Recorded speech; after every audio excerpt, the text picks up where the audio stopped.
నమస్తే ఫ్రెండ్స్, నేను మీ రామలక్ష్మి. Welcome to Ramalakshmi Vantillu. చూస్తుంటేనే నోరూరేలా అప్పటికప్పుడు చేసుకుని తినేయాలి అనిపించేలా రుచికరమైన వంటలను చేసి చూపిస్తానండి. ఛానల్ని సబ్స్క్రైబ్ చేసుకుని పక్కనే ఉన్న గంట సింబల్ని టచ్ చేశారంటే నేను రెసిపీ పోస్ట్ చేసిన వెంటనే మీ ఫోన్కి నోటిఫికేషన్ వస్తుంది.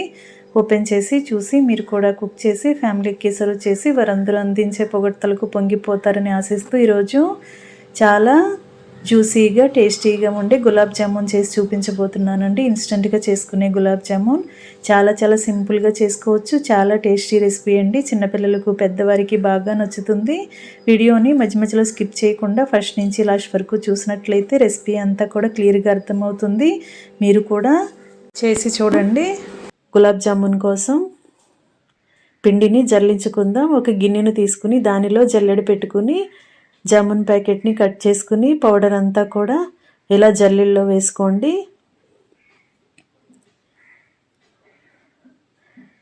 ఈ పిండి అంతా కూడా బాగా జల్లించి తీసుకోండి. జల్లించిన పిండితో మనం గులాబ్ జామున్ చేసామంటే సాఫ్ట్గా టేస్టీగా వస్తాయండి. ఎక్కడ కూడా పగుళ్ళు అనేవి రావు. ఇలా మొత్తం అంతా కూడా జల్లించుకున్నాం కదా, దీనిలో కాచి చల్లార్చిన పాలను కొంచెంగా పోసుకుంటూ పిండిని మృదువుగా కలుపుకోండి. వేళ్లతో బాగా ఒత్తుతూ చపాతీ పిండిలాగా కాకుండా ఇలా పైనే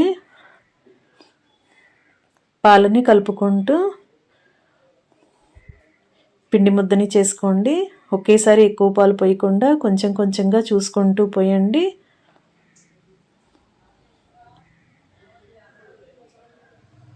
ఈ విధంగా మొత్తం అంతా కూడా బాగా కలిసిన తర్వాత పిండి ముద్దని ఇలా రెడీ చేసుకున్నాం కదా, పిండి లోపలంతా కూడా ఎయిర్ గ్యాప్స్ అనేవి ఫామ్ అవుతూ పిండి అనేది చాలా సాఫ్ట్గా వస్తుంది. ఈ విధంగా కలిపి పెట్టుకోండి. ఇప్పుడు జామున్స్ అన్నీ కూడా ఒకే సైజులోకి చేసుకోవాలి అంటే ఏదైనా స్పూన్తో పిండి ముద్దని కొలిచి తీసుకోండి. ఈ విధంగా తీసుకున్నామంటే జామున్స్ అన్నీ కూడా ఒకే సైజులోకి వస్తాయి. పిండి ముద్దని అరచేతిలో పెట్టుకుని గట్టిగా ఒత్తుతూ ప్రెస్ చేస్తూ రౌండ్గా చేసుకోండి. ఇలా బాల్ లాగా చేసుకోండి. ఇదే విధంగా మిగిలిన పిండిని కూడా చిన్న బాల్స్ లాగా చేసుకోండి.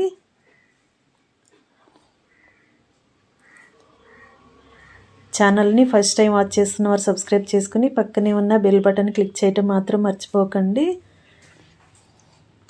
పిండి అంతా కూడా ఇలా చిన్న బాల్స్ లాగా చేసి పెట్టుకున్నాం కదా, ఎక్కడా కూడా పగుళ్ళు అనేవి రాకుండా చక్కగా పిండిని కలుపుకున్నట్లయితే బాల్ చేయటం అనేది చాలా ఈజీగా వచ్చేస్తుందండి. ఇప్పుడు స్టవ్ ఆన్ చేసి కళాయి పెట్టుకుని డీప్ ఫ్రైకి సరిపడా ఆయిల్ పోసి లో ఫ్లేమ్లో ఆయిల్ని కాగించండి. వేరొక స్టవ్ పైన పాకాన్ని రెడీ చేసుకుందాం. కళాయి పెట్టుకుని 2 కప్పుల వరకు పంచదారని వేసుకుని 4 కప్పుల వరకు వాటర్ని యాడ్ చేయండి.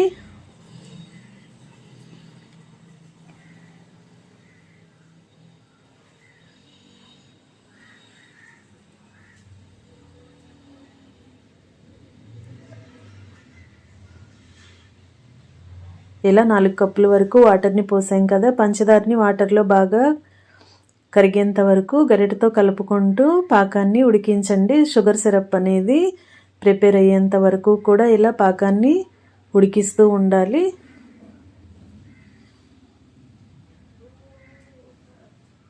పాకం ఉడుకుతుంది కదా, ఇప్పుడు 1 టీ స్పూన్ వరకు యాలకుల పొడి కూడా వేసుకుని పాకాన్ని ఒకసారి చెక్ చేసుకోండి. మరి తీగ పాకం లాగా వస్తే సరిపోతుందండి. మరీ చిక్కని పాకం అక్కర్లేదు. మనం పాకాన్ని వేళ్లతో టచ్ చేసి చూసినట్లయితే కొంచెం జిగురులాగా గమ్మీగా అనిపించాలి. అలా వచ్చింది అంటే పాకం రెడీ అయిపోయినట్లే. ఇప్పుడు ఈ కళాయిని పక్కన పెట్టుకుని ఇదే స్టవ్ పై కాగుతున్న ఆయిల్ కళాయిని పెట్టుకుని లో ఫ్లేమ్లోనే మనం ఆయిల్కి పట్టినన్ని జామున్స్ని వేసుకుని వేసిన వెంటనే గరిటెతో కదపకుండా 1 నిమిషం ఫ్రై అయిన తర్వాత ఇలా మొత్తం అన్నీ కూడా ఈవెన్గా ఫ్రై చేయండి.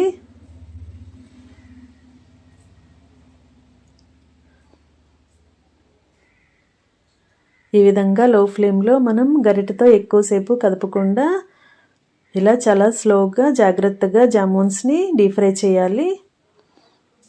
కొంచెం ఫ్రై అయిన తర్వాత గరిటెతో ఇలా కలుపుకుంటూ ఫ్రై చేసినట్లయితే అన్నీ కూడా ఈవెన్గా ఫ్రై అవుతాయి. ఇలా బాగా ఫ్రై అయిన తర్వాత ఆయిల్ నుండి తీసేసి ఒక ప్లేట్లోకి పెట్టుకోండి. ఇదే విధంగా మిగిలిన జామున్స్ని కూడా సెకండ్ బ్యాచ్లో డీప్ ఫ్రై చేసుకుని ఆయిల్ అంతా కూడా కిందకు వచ్చేంత వరకు ఒక గిన్నెలోకి పెట్టుకోండి. డైరెక్ట్గా మనం డీప్ ఫ్రై చేసిన వెంటనే జామున్స్ని పాకంలో వేసామంటే ఆయిల్ అనేది పాకంలోకి వెళ్ళి ఆయిల్ టేస్ట్ అనేది వచ్చేస్తుందండి. అందుకే మనం 2 నిమిషాల పాటు ఆయిల్ అంతా కిందకు వచ్చేంత వరకు ఒక గిన్నెలోకి పెట్టుకుని తర్వాత మాత్రమే జామున్స్ని సిరప్లోకి వేసుకోవాలి.